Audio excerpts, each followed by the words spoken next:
KAI menganggarkan 700 miliar rupiah untuk membebaskan lahan-lahan di bantaran kali dari APBD 2023. Hal ini dinyatakan oleh penjabat Gubernur DKI Jakarta Heru Budi Hartono Rabu 9 November 2022. Normalisasi pengendalian banjir Jakarta ini dilakukan oleh tim yang terdiri dari Dinas Sumber Daya Air SDA DKI Jakarta, Balai Besar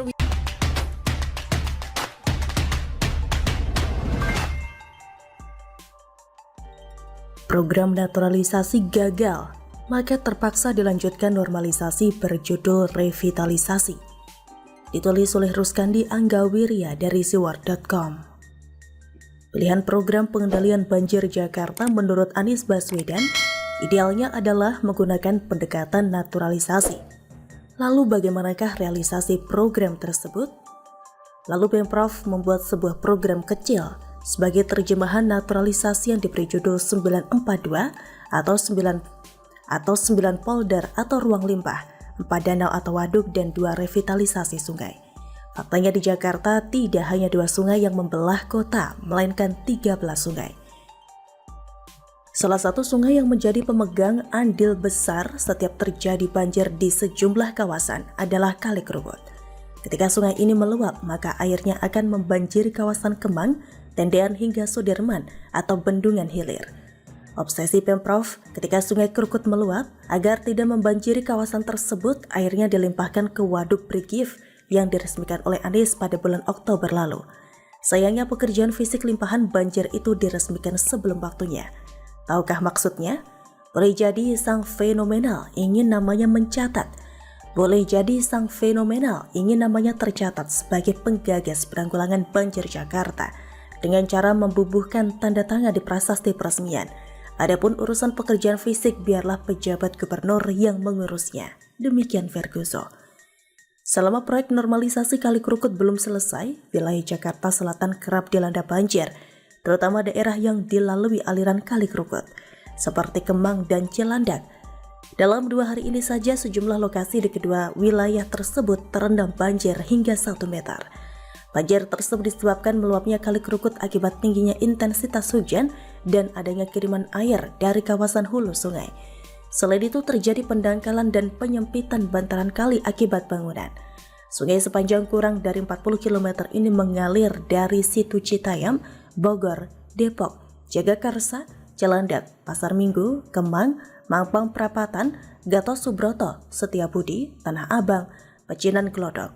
Kemudian bercabang di bawah jembatan Toko 3 Pancoran, melewati pertokoan Gloria sampai di bawah jembatan Harjo, hingga berakhir di banjir Kanal Barat atau menyatu dengan Kali Ciliwung. Kali Krukut tempo dulu airnya bersih, Kali Krukut pun menjadi tujuan wisata. Pada tahun 1970, Kali Krukut masih lebar sekitar 25 meter dan dalam, sehingga kalau mau menyeberang orang harus berenang.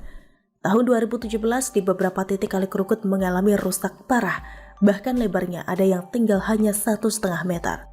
Pada 4 Agustus 2021, Gubernur DKI Jakarta Anies Baswedan meminta jajarannya segera menormalisasi kali di ibu kota. Berita tersebut tertuang dalam Instruksi Gubernur atau Ingup tahun 2021 tentang penyelesaian isu prioritas daerah tahun 2021-2022. Pertanyaannya, kenapa baru tahun 2021 Gubernur kepikiran melakukan revitalisasi Kali Krukut? Tentu saja karena program-program andalan yang diberi judul drainase vertikal terbukti gagal total. Sementara masa jabatannya tinggal menghitung hari. Bagaimana menurut Anda? Partai politik yang tengah menjajaki koalisi menghadapi Pilpres 2024. Terlihat dalam postingan itu, Anies Baswedan tengah bersama Ketua Umum Demokrat Agus Harimurti Yudhoyono, Ketua Umum PKS Ahmad Syeku, Ketua Umum Nasdem Surya Paloh, serta mantan Wakil Presiden Republik Indonesia Yusuf Kala.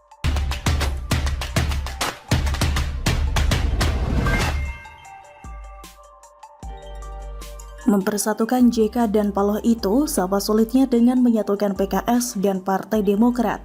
Ditulis oleh Ferry Padli dari siwar.com. Mungkin warga plus 62 mengira orang berpengaruh di balik Anies itu hanya si brewok Surya Paloh seorang. Pasalnya dialah yang pertama kali mendeklarasikan dukungan terhadap mantan gubernur DKI tersebut. Dan Paloh mendukung Anies bukan sekedar mendukung tapi juga dengan modal. Pertama, ia punya Partai Nasdem yang punya kursi di DPR sebesar 9,05%. Kedua, bos Irma Suryani Caniago itu punya media Metro TV dan Koran Media Indonesia. yang mana ini bisa jadi alat propaganda untuk memenangkan Anies. Ketiga, Paloh punya pendukung atau pemilih Nasdem sebanyak 12,66 juta suara. Pemilik suara ini setengahnya saja memilih Anies. Minimal mantan Menteri Pendidikan itu sudah dapat 6 juta suara. Cukup seksi, walaupun masih kalah seksi dengan PDIP, karena PDIP tanpa berkoalisi dengan partai manapun tetap bisa mengusung pasangan capres atau cawapres sendiri. Sedangkan Nasdem wajib cari teman kalau mau mengusung Anies. Nah, dengan segala yang dia punya itu tentu Paloh dapat menyetir Anies.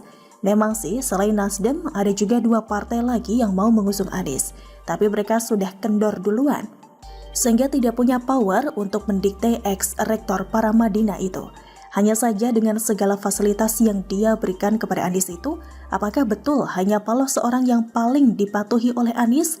Tidak, Vergoso. Ada satu lagi, yakni Yusuf Kala. Ketua PMI ini memang tidak nampak perannya dalam pencalonan Anies karena dia memang bukan ketua partai. Tapi dibalik itu semua, jasanya sangatlah besar terhadap Puan Anies. JK lah yang melobi Prabowo dan Presiden PKS saat itu Sohibul Iman agar mau mengusung Anies. Sehingga M. Taufik dan Mardani Alisera gagal menjadi Cagup DKI 2017.